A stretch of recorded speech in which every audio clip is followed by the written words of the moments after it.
Кога ќе влезете во Битолската библиотека, со топло добре дојде и насмевка на лицето ќе ве пречека Коста Ќука, кој љубезно ќе ве одведе до посакуваното место. Коста, кој има Даунов синдром, во оваа установа работи повеќе од една година и е еден од 300 лица со попреченост кои влегува во програмата на владата за вработување. Тој вели дека е пресреќен за можноста која што му беше пружена и додава дека е одлично прифатен од сите вработени, како и од сите посетители кои доаѓаат во библиотеката.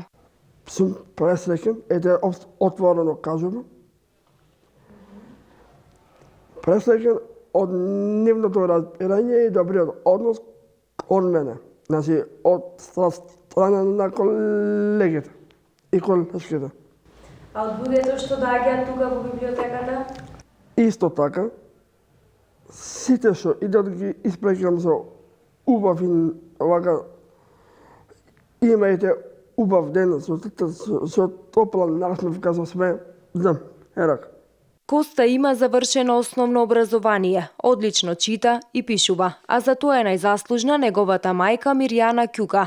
Таа вели дека кога го видел огласот за вработување на 300 лица со попреченост, се уште била скептична, особено по децениите безуспешни напори да му најде некаква работа на својот син. Кога го видов огласот, една искрена надеж се роди во мене. Реков, нема да изгубам ништо ако се обидам, ако пробам, и ги поднесов документите. Сите околу мене ме исмејуваа, викаат ти си Алиса во земјата на чудата, се уште веруваш во чуда. За среќа го видовме на листата на примени и тогаш почна една голема возбуда. За Коста не значеше ништо поимот ќе одиш на работа, ама беше среќен дека нема да оди во центарот, например. Затоа што за таму беше преголем. А за мене тогаш почна стравовите. Како ќе биде прифатен? Дали средината ќе се покажи во право светло или не? Она што го заклучив од средбата со Коста е дека животот со Даунов синдром воопшто не е лесен, но и покрај големиот број проблеми, препреки, лоши моменти.